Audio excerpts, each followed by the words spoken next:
All right. Council Club. Today is July 1st. We don't have an agenda to look at for this coming week. There's no meeting on July 6th due to the holiday. So we're pretty much just gonna probably be a rather short meeting, but just mostly recap of what happened a few days ago at Tuesday's meeting.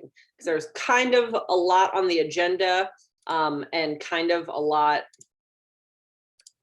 to talk about, I think. So I don't know, there's not, I guess, all right, we'll just jump into it, I suppose. I don't have agenda item numbers, but we'll just roll through kind of what happened. The first thing that we kind of, and as always, very casual, hop in if you notice something or if you wanted to talk about something or if something caught your eye that you want to talk about, just hop in. But the first thing that we have on the list is the liquor license approval for NP Mart. And there was a lot of discussion about it's not really a new liquor license, it's just adding the wife to the liquor license. So it really wouldn't change much, but there was a woman who spoke in opposition, Reverend Portia Cavett, who's a pastor at the United Methodist Church, right by the location on 56th and Ames. And she, a couple things that she said really like spoke to me, because she mentioned how like it probably doesn't matter that I'm here speaking, but I'm still going to, and you'll probably just approve it and it won't matter, but here are my thoughts. I'm on the ground. I'm seeing this stuff day to day. We already have issues with alcohol in North Omaha. Also, the couple that was applying for the amendment in the liquor license kind of like talked trash about that location, which was upsetting, understandably.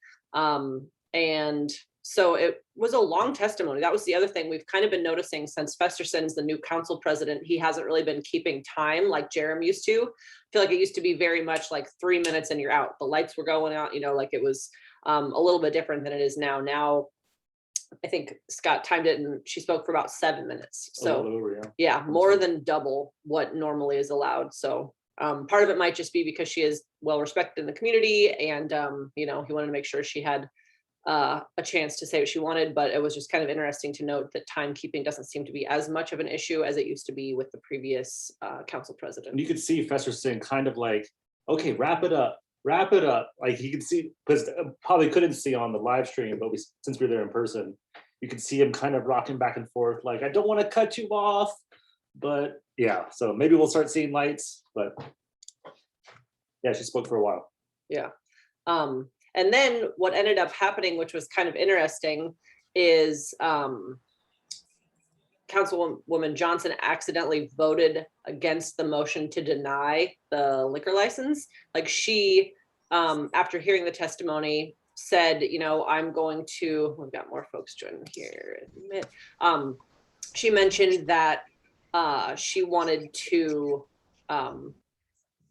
make sure that she made sure that the Reverend was heard, and she stood with her and said, you know, I'm not going to vote for this because I trust and believe and respect the pastor. And so there was a motion to deny the application, and then she accidentally voted against her own motion to deny. But then there was a motion to approve, and then she voted against that. So anyway, it passed, but it was one of those cases where it wasn't just a 7-0 rubber stamping. It was actually a little bit of discussion, which we always appreciate because it, you know, makes it feel like they're actually listening to folks instead of just like pushing things across their desk. So, you know, regardless of the outcome, at least it wasn't a 7-0 vote. So that was kind of refreshing. Anybody else have anything to add on that item before we move along? Yeah, Amy Melton said it was an irrational decision to deny it, and it was Juanita's decision. So I just thought that was very, to call her colleague irrational, essentially. It was, there's clearly some friction.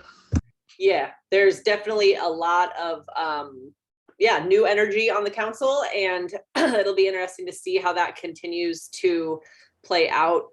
We'll talk a little bit later about another kind of tiff, if you will, or disagreement or question of respect, also between Juanita Johnson and Brinker Harding, guess we could just skip to that now since we're talking about, new energy party 2025. Yes. So we'll just jump to the next kind of contentious thing that happened. It was item 35, I believe, between, again, it was in Ms. Johnson's district, District 2 on North 24th Street. And it was the thing that got laid over from before so that she could gather more information. It was kind of thought to be a little bit just of a beef between one of the people that was part of the development and Juanita Johnson. So actually it was Brinker Harding that motioned to remove it from the consent agenda this time to make sure that there was time for discussion. There was a little bit of discussion. There was a citizen who stood up who asked what it was going to be, which I don't know the answer to that. Does anybody know what it's going to be? I mean, it's historically a barber shop, so. Yeah, is that what it's going to be again? I mean, that's a great question. It's like, I know they're rehabbing the building and such, they just weren't there to talk about it at this point. Yeah. They're asking yeah, so- for a patio out front. Yeah, which maybe doesn't go along with the barbershop. I don't know. I'm curious too. One of the reasons they wanted the patio is for traffic calming and to make it more pedestrian friendly in the area. Just take up some of that public space. That's good. Anyway, so I guess in pre-council was discussed a little bit, and they realized that there weren't any further issues that needed to really be discussed. And so Brinker moved to a motion to approve. And then Juanita was upset that he was the one that motioned for approval because she mentioned how there was a gentleman's agreement that if it's in your own district, you are the one who gets to motion to approve. So she kind of called him out and said, thanks for helping me with that, Brinker. And so there was just, it's just some tension. It's interesting to notice. Yeah, we need like a slow motion insert replay for all this because some of the moments are like really actually quite comical. Yeah. Scott was just breezing through the meeting and rewatching parts of it because there are some parts that you just kind of are like, okay, that happened, and the word irrational, and then just a lot. But it's more entertaining this way when there's actually like back and forth rather than just everything. And I was just thinking about how when so we're kind of skipping around, but the Down Under Bar, which is in District 3, and so that is Begley's district, and Begley had sort of a parliamentary question. It was they wanted to have the concert go until 1 a.m. and Festerson just said, if we want as a city council, we can amend it to go to midnight. And as soon as after he said that, Begley said, okay, just to be clear, it's like, I want to make an amendment. He was basically using the city council's time to kind of, and he admitted, I'm a freshman city council member. I don't know how these things work. And they kind of just like walked him through sort of gently. But then when Juanita Johnson has any sort of question about like procedure or something like that, they're just like calling her irrational, not giving her the same respect that they give to Begley. Begley, they're just like hand feeding him and being like, oh yeah, do you have any more questions? Okay, happy to help you. But just not, it's definitely a different sort of tone. I mean, and as a sort of I don't think Don Rowe has said one word besides yay or nay. Like he hasn't made a motion. He hasn't. The ones in the middle just don't really, they're just like kind of there, Yeah. The three in the middle, whoever that is. Well, this time it was Begley who is in the middle, who usually doesn't say much, but this was, I think this is the most that he's spoken so far. Yeah, There's also the Down Under. He had lots of questions like, who are your neighbors? Are they okay with the concert going until 1 a.m.? They asked that question like 4 or 5 times. and like, Palermo was really surprisingly had a lot of concerns about it since it wasn't in his district. And did you talk to this neighbor? Did you talk to the next neighbor? Did you talk to the next neighbor next to them? And the applicant was like, yeah, everyone's fine with it. But usually, and again, it's that whole like the way we usually do things is this. So this is how this has to continue to be done. And that's what we watched happen is they said, yeah, usually we let music go till midnight, not 1. So it's unusual that you would ask till 1. So we're not going to let you do that. We're going to stick to midnight. So they made an amendment to the application just on the spot and then approved it till midnight. So that is that. I think the next thing on the agenda, and Mark is actually here with us. He spoke to the other day on number 45, which was about $500,000 being spent on NP Dodge Park. And I thought he made some good points about why are we spending $500,000 when we don't actually have like a full scope of what the project's going to look like. It's just going to flood again. I really liked your quote about how that's a big hope, that we're just hoping that it's not going to flood again, because we all know it's going to flood again. And so what is actually the best purpose for that area? And instead of just like, thinking it through, they're spending $500,000 just on something that is probably not going to be very impactful in the long run. But Mark, do you want to say anything about that? Yeah, sure. No, I just thought it was a good opportunity to get up there and clearly demonstrate that they don't do their homework and that they don't think outside the box. Because and I messed up, because I knew that was FEMA money, that we were going to be the city was going to be reimbursed for that, but there's no stipulation with the FEMA money that it needs to be used for specifically soccer fields. And in fact, if you look into the FEMA documents, they prefer other uses that would they recognize that that's in a floodway, not a floodplain, but a floodway. So even more so. It's really disappointed. And again, I didn't do a good job of just saying, hey, you need to lay this over and do your homework and get a full project scope, but they weren't going to do it anyway. But it's just a good opportunity, because I know for a fact in 2-3 years I'll be able to pull that video up and say, hey, you were wrong. Yeah, no, it was good. I mean, we always are excited when more folks speak out about stuff. So it was cool to. And I like, Mark, you said something about the fertilizer, specific kind of fertilizer being used Inorganic. upstream from the water treatment plant. So does that mean that basically that fertilizer is going to be going into our drinking water? It'll go into it regardless. When it rains, it'll get cleaned out, but it's more, yeah. I mean, it's just, it was just kind of a weird stipulation that I saw in the bid when they put out the bid request. It stipulated that it must be inorganic fertilizer, and then all these little, like, it must be 9 parts nitrogen, 12 parts phosphorus. But again, you could get the same function with organic fertilizer. So it's just kind of I don't know. I just threw that in there. Yeah. No, I mean, it showed that you would obviously. We think a lot of times they don't read all the attachments. They're not going through these FEMA documents. So you clearly showed that you knew more. And to your credit, you got the parks director, you got him to speak up, and he kind of just read his boilerplate response. But I mean, I think if you wouldn't have showed up, they wouldn't have said anything. So at least you got them to respond. And like you said, in 2 years, you'll be able to replay the video and be like, I told you so. So yeah. And I also like how you said you brought your 3 sons, and I'm not sure if you heard earlier, but they allowed, it used to be you can only talk for 3 minutes and no responses. But the Reverend for the liquor license, I timed it. She spoke for over 7 minutes. So just in the future, it doesn't seem to, Festerson does not seem to be timing people or doing the 3-minute stipulation. But I still like your idea of having your sons go up to do a rebuttal. Yeah, just to somehow get them to get another quote in, or yeah. If only they were tall enough to reach the podium. They just sit there. Cool. Anything else on that item? All right, cool. We already talked about item 35, which was pulled from the consent agenda. I guess the other thing that kind of had some discussion was the electronic bidding system that Palermo and Festerson, I think, have been kind of urging for an adoption of a more 2021 type of system when they're processing bids. Instead of paperwork, it's now electronic, or will be. So there's a little presentation about what that's going to look like.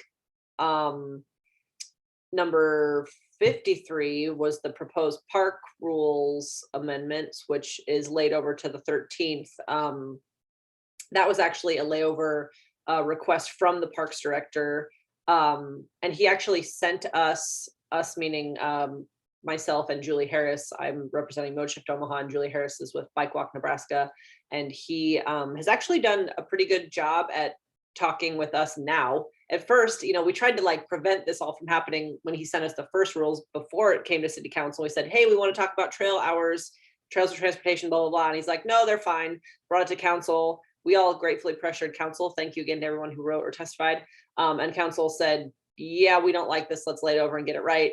Now, Kalsevich, the Parks Director, said, let's lay it over to the 13th so we can really make sure that we all are on the same page about this. But the document that he sent us, I guess just even a couple days ago, it was Tuesday morning, before council, reflected that trails for transportation, the word transportation, we got into park rules. That was kind of like a goal for sure. And it is the trails for transportation are exempt from the park closing hours. So that means trails are accessible 24/7 now, or it's not official yet. I think the vote is going to be on the 13th, but it's at least been laid over till the 13th. I don't know if the council will do anything different. It'll be interesting to see if there is any pushback. I know that there was some concern about, crime and how trails impact safety. And so actually Manny sent me some information that I passed along to Kalsevich and Ms. Johnson, who had some questions about safety. I heard back from Kalsevich, who said he was adding it to his records. Didn't hear back from Ms. Johnson, but hopefully that'll go through. So I would just encourage everyone to email your city council person and say, thank you for understanding that trails are transportation. And please vote to approve the park rules that exempt trails from park closing hours. Yeah, and I don't know. My bets are that it'll be all right. Just because it seems like, I mean, honestly, it's kind of like it's silly that they brought that forth as like an idea, just closing the trails. But the way it is now, I feel like, why would you be against it type of thing? So. Well, because it's an amendment, the way it always has been is trails are part of parks and parks close at 11. So and that was some of their pushback initially, was like, well, this isn't a change. We're not, we don't need to make a change. This is just how it's always been. And then, that I hate this is just how it is. That's like not the fucking right answer. So anyway, so now it's not the way it's going to be. So I don't see any pushback, although Begley was concerned about what the police thought. And then Johnson was also concerned about crime. And I would just think that Begley would almost be for it because he was on the NRD board and they're all about trails. That's so, what we were talking about. Okay. Yeah, you'd think he'd be very pro trail, but right. Oh. But he's surprising us. And Manny, I think you might have been gone last week. I found out that actually Begley is our NRD rep. Where Sarah and I, he's District 7 Papio NRD, and he is not going to. He's not planning on stepping down. He's planning on being on both. And the Papio NRD has a meetings Tuesday at 4:00, the first Tuesday or the second Tuesday of the month. And he's been basically excused absences. And so not only does he have a full-time job at OPPD, he's on the city council, which meets that Tuesday, and he's on the Papio NRD. So he's doing kind of like too much. Yeah, two of the board positions. And last week, or I think maybe 2 weeks ago, when Brinker Harding was asking specifically about if we reclassify the trails with and there was talk about the NRD, and Begley didn't say anything. It's just like, dude, speak up. Like, you're the one. Well, I think that's where he can't, because that's kind of the conflict. He can't. Well, then he should step down. Yeah, this is a big issue for me. Thanks for bringing this up. This is ridiculous. You cannot, he can legally, but consciously, he cannot be an elected official on two separate bodies and have a full-time job and function. Anyway, Scott, I would get a petition going because he is also my NRD board member rep. They have a $75 million budget. This isn't, I don't want to say what board it isn't. It's not the neighborhood association. This is the NRD board. Okay. We need somebody, and so we need to start a petition with people in our district and see how many signatures we can get, because that's an actionable thing we can do. Just call him out and say, hey, this is bogus. Yeah. I'm into that. No, there was a discussion last week at the council club where in the beginning, same city council District 3, Craig Moody, who is on the OPPD board, he talked about how if he were to get elected, he would step down from the OPPD board. Again, it wasn't, we found out it was not, we thought at first it was mandated. It's not mandated. It's just the right thing to do. Craig's a good person, and he's like, I'm going to dedicate myself to this one job, where fucking Dan Begley, not so much. And then Manny, I'm looking right now on the District 7 map. I think the North Omaha Trail might skirt through NRD District 7. It's pretty So, close. so like we're saying, we're all for Mr. Begley and the trails. No, no, I'm giving you a hard time. No, well, you know, it's a concern, so look into it. But I think that it's just interesting, you know, like from a perspective of being pro trail, and maybe it doesn't help if you can't talk about, you know, one board when you're on another, you know what I mean? So yeah, what do you do? But then like also I think like it's just a good topic to raise too, because like how many boards can you be on as an elected official? Anybody or any type of board, like can you, like, is there like just an inherent bias if you're an elected official then also on a board? I don't know. I think the only elected official that I can think of is like, if you're in the mayor, you have to like quit your job, Mhm. can't be on any boards. You basically, that's your one position. So I think anything below mayor, which it's crazy because the Papio NRD is way bigger than Douglas County, I think. I think it even goes down to like Washington. It's huge. But yeah, it's certainly, we talked to someone at the NRD, and they're saying that how and I went back and looked, he's missed the last 3 meetings. So he's not even going to the NRD meetings because he's at city council. So I feel like there's, not only is there a conflict, there's literally a time Conflict. Yeah, it's like, man, you Pick one, pick one. Yeah. Yeah. Which one do you want to do? You can't fill all the seats, and that's okay. You're a human and you can be in one place at one time, and you shouldn't try to spread yourself so thin that you're doing a disservice to both seats, is how I see it. But And thankfully, we if he were to step down, the NRD would get to choose a replacement, much like they chose, like the city council chose Colleen Brennan. Unfortunately, if Craig Moody would have stepped down from OPPD, Governor Ricketts gets to choose the appointment.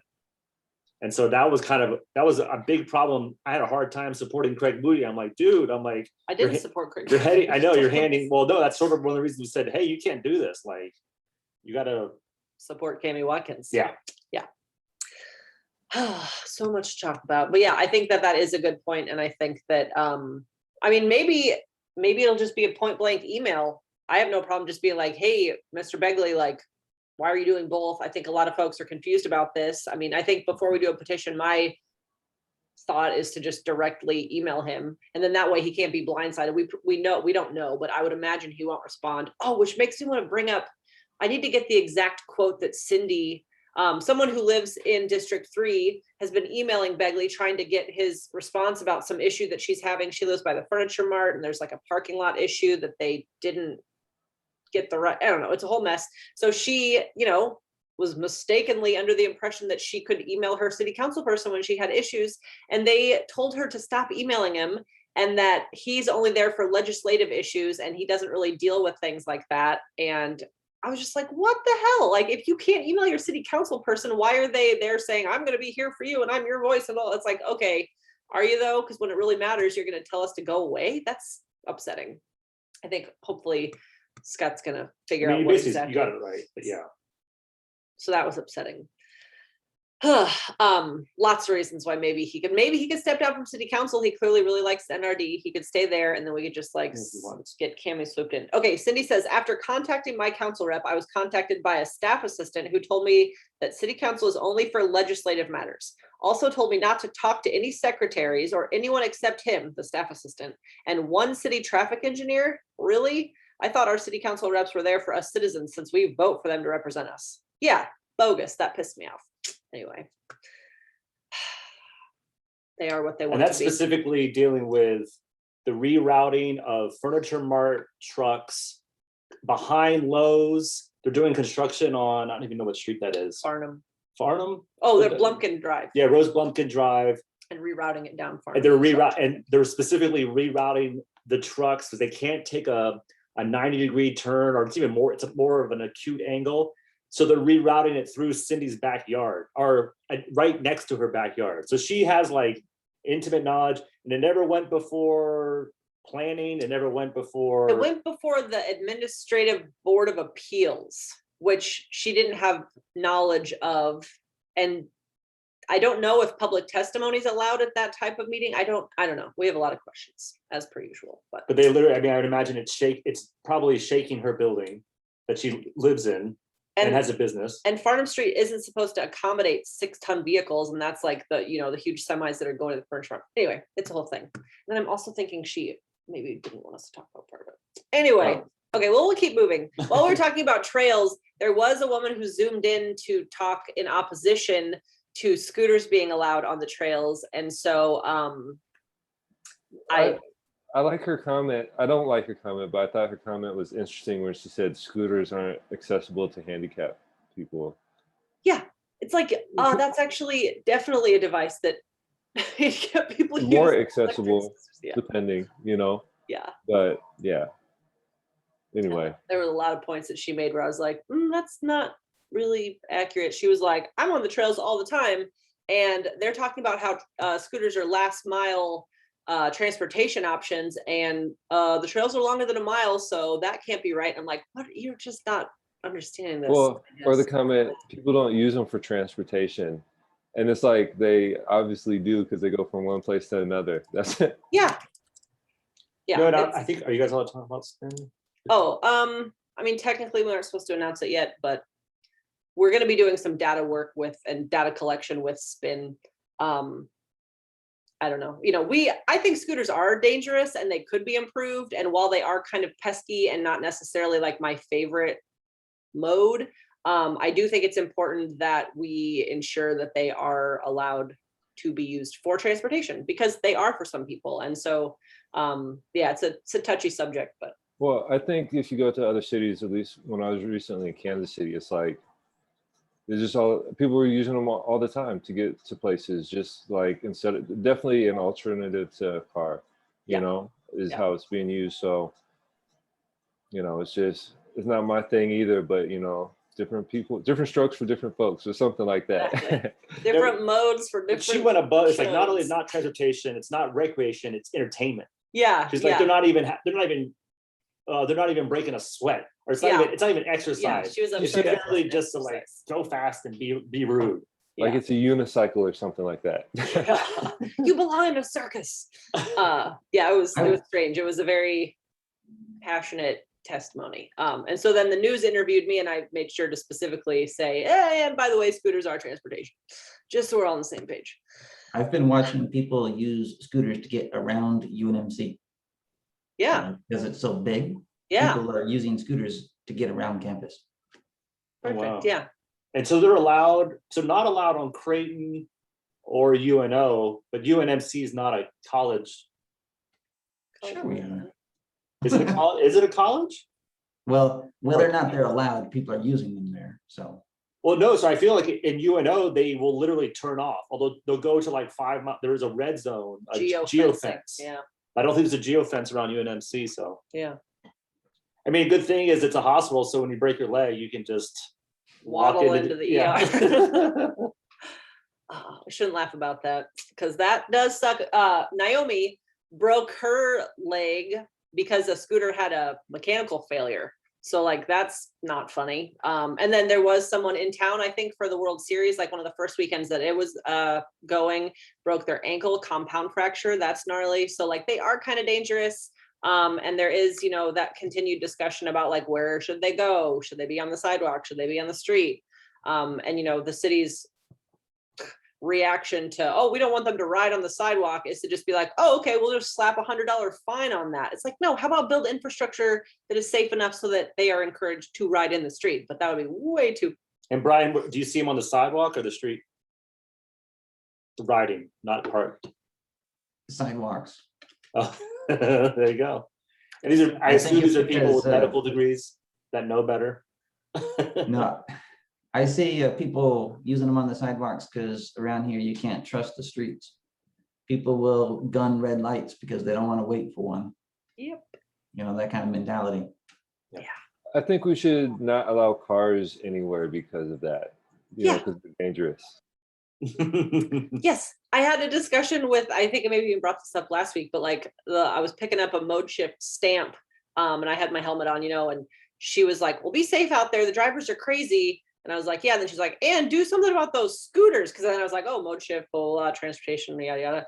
And then she goes on to explain like a bunch of situations, how like car drivers are the problem. And then is like, so those scooters need to get off the roads. And I'm like, you just explained a lot of different ways how like car drivers almost ran over people on scooters, but you don't have a problem with car drivers, you have a problem with the, I don't know, it's just interesting. People are really in love with their cars in this town. What else? SIDs was the last, I think. Oh yeah, we had a lot of conversation about annexation and yeah. Then I feel like I don't know enough to speak completely confidently about this, but what I do know is that we cannot maintain what we already have. And so continuing to add more into what we're responsible for when it comes to like city services and street maintenance and all of that generally is not a good idea. And there was I don't usually agree with Palermo, but he did mention how he thinks it's silly that we continue to build west and not build vertically. And I was like, yes, I like that. I agree with that. We should deal with, the stuff we already can't maintain and work on density rather than just forever sprawling westward. And then smart Naomi Hadaway, we text a lot about city council stuff and just in general, but she was like, if he is voting against annexation, I think he votes for SIDs. So that's not congruent.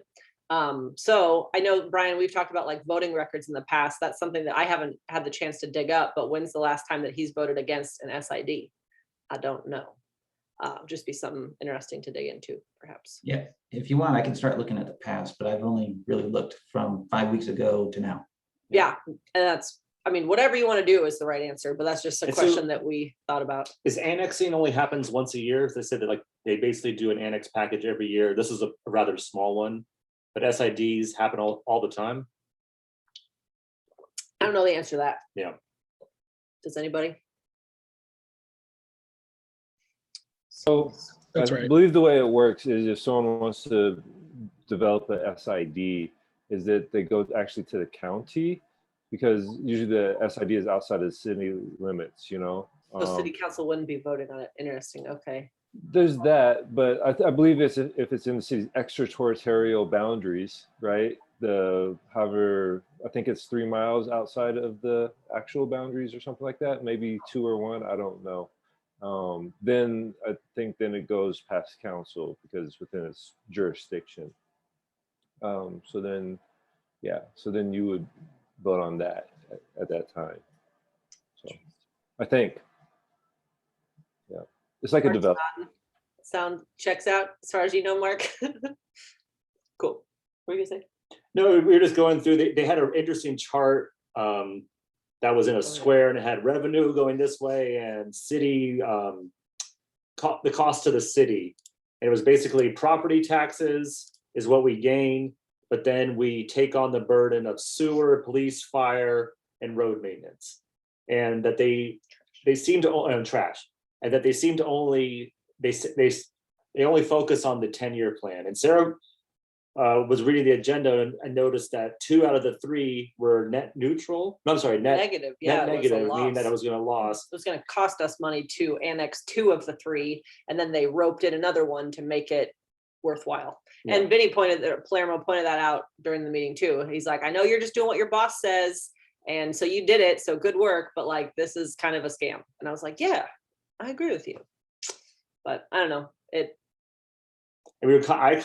I see it as, I don't want to say defunding the police, but certainly putting more pressure on the police, increasing their area of jurisdiction and the amount of people that they have to serve while not increasing their funding. Or maybe it's a way to like, oh, we got to increase our funding because now they have more people to serve. So Well, my question is, who's serving them with police and fire right now before we annex them?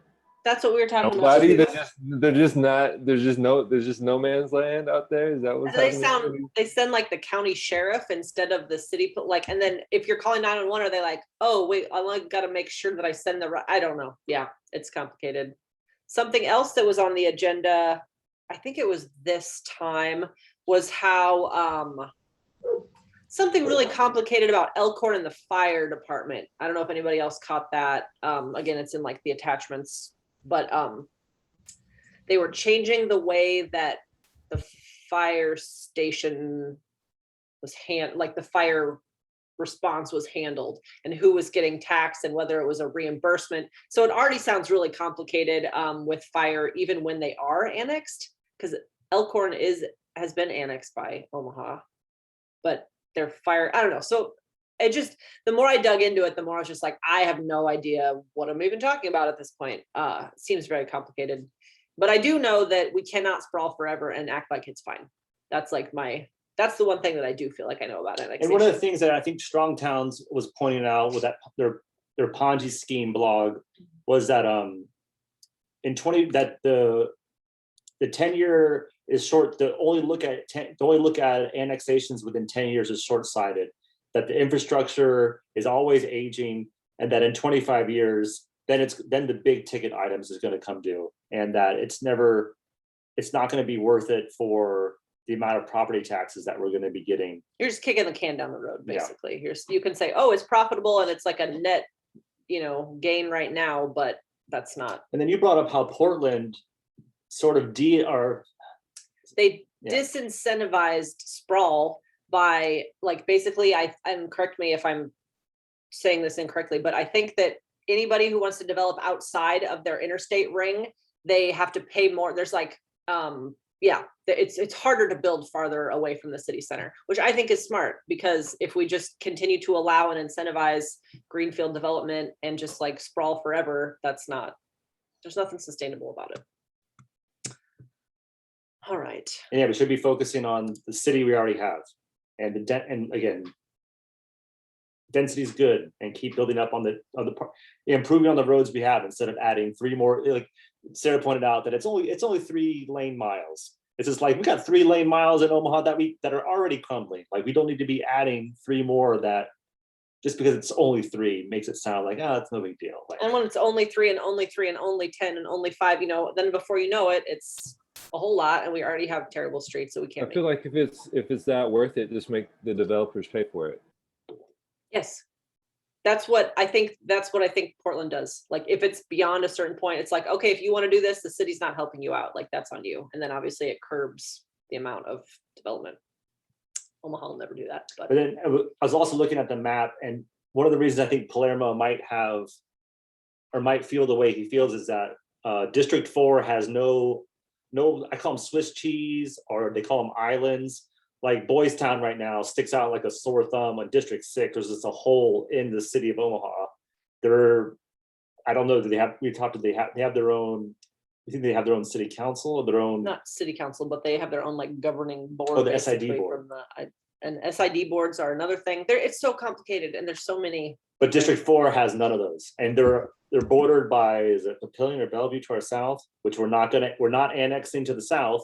They've said no to that.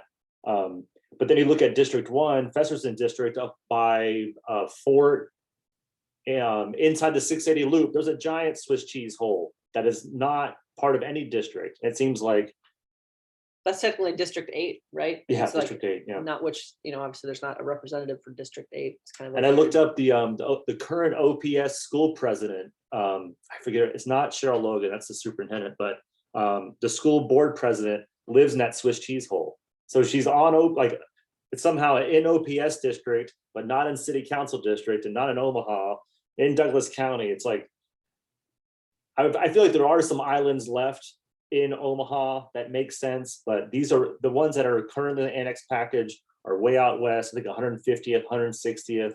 I feel like it's probably going to go through, just like everything else. Yeah, and Palermo's like, we got a couple weeks to figure this out, and you do your research. So I'm like, yes, I'm going to email him and be like, yes, that is good. Pat you on the head when you do good things, Palermo. Here is the Ponzi scheme Strongtown article. Here, maybe just email the entire council. The problem with Vinny is he's a third grader. He's complaining on the back end for this annexation package, but if he were doing his job, the land use map for from the planning department. If you look at that, yeah, again, he's talked about in 20 to 30 years, we're going to run out of space. Well, guess what? There's ample space in Douglas County right now. And if you look at what the planning department, who, again, it's the mayor, the mayor's the executive of the planning department, but you have the purse strings, Vinny. So you need to, again, disincentivize, like you said, Sarah, that they're not doing their job I mean, if he wants what he wants, then you can do it. There's plenty of space where, I mean, if you want to pull up, I've got the future land use map on my computer right now, where it just shows all we're committing to for the next 30 to 40 years is low density development in what is currently farmland right now. And that you can currently get ahead of if you had people who were committed to it. Thinking, yeah, yeah. And I believe most of what's left is in a floodplain, so. Exactly. That's exactly. Interesting. Ah, so much work to do. Start building up on stilts. Yeah, instead of building, dense or in the It'd be like farm and Venice. up on stilts. Have some canals over there. Yeah. Oh, geez. Well, Is there anything else anyone saw? Like I said, there's no agenda out today, but is anything? I don't know, Well, Mark? there's no agenda out, but an important thing is you look at the agenda from last week, right? And it shows you when the public it shows you all those consent that they don't talk about. Non-action. That is what the agenda is coming up. So you know what it is. So that 1402 Howard TIF project, I want to talk about that real quick. we can, yeah. Go for it. Yeah. So, Sarah, just for transportation, a buffered or protected bike lane is recommended along the west side of 14th by the 13th Street corridor walkability study. So it says if changes to the curb line or on-street parking, which is going to happen, this should be designed so as not to preclude feasibility of the proposed bike lane. Well, then you go back up to their TIF, their TIF eligible expenses and what they're going to do as far as public improvements. Well, they're not actually doing any public improvements around the project. All their TIF eligible expenses is a driveway removal and replacement. Well, that's going to serve their tenants. Is it east side metal railing, walkability, and seating? Well, that's going to serve their tenants. And then some landscape planters. Okay, so if they want to get our money, they need to commit to, well, there's something that they can do. They can actually get going on that protected bike lane and pay for it. You know what I mean? Yeah. It's silly because the whole project's a goof. It's just a total goofball thing. But there's one thing you can point out and say. Good. I know. I also, along those lines, and I don't know if it is on the 13th or not, but I want to just continue the conversation about parking minimums and how we need to squash that, because that's what drives up costs a lot of times with developments is the requirement for parking minimums. So anytime that there's an opportunity to point that out, that's something else that I want to do. Yes, exactly. No, not my parking. That's what all of Omaha is screaming in unison, which is why we have so much parking.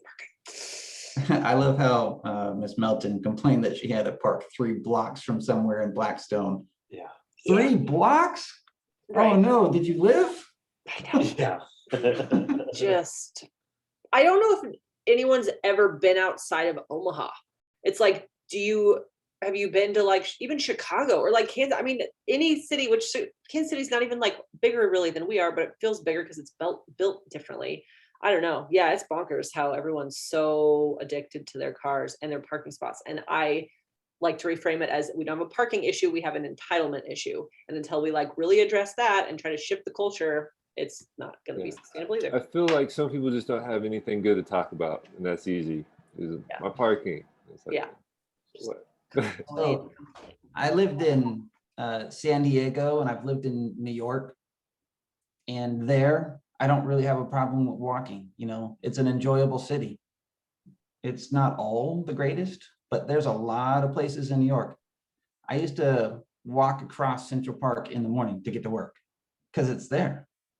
In Omaha, You're what do I walking have? along parking garages and it's not terribly pleasant as from the pedestrian experience. Yeah.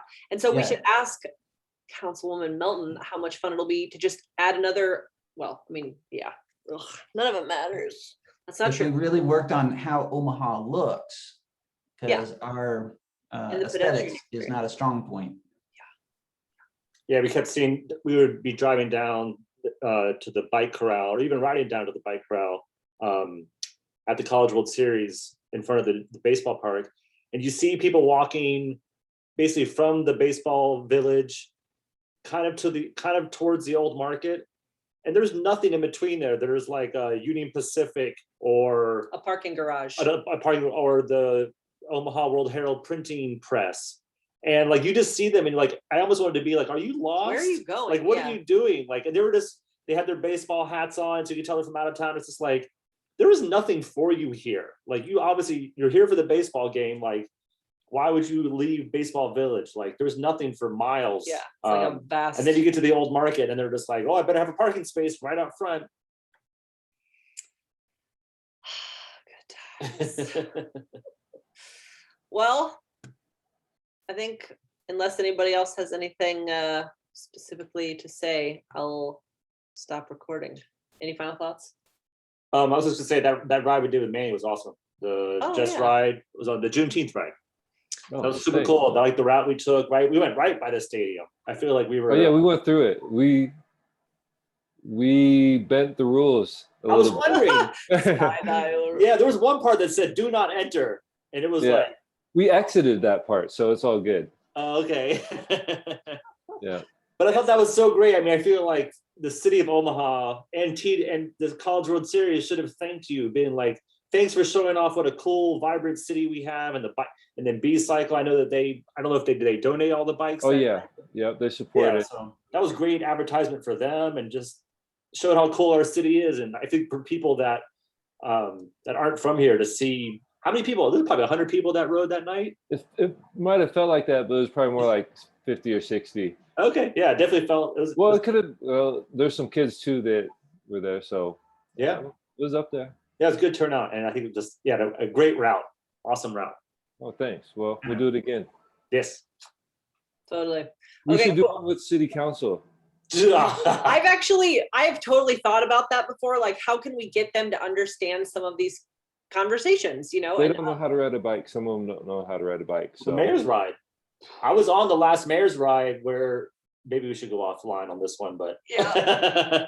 yeah, I mean, there was the one mayor's ride where she ran into a tree. And then another one where we are going to hit stop. If you're watching, this is all the more reason to join us in real life, because then we talk trash at the end. See you no, next this is the Thursday, good part. We just 7:30. got It Stop is the, recording, yeah, stop I'm it. stopping recording.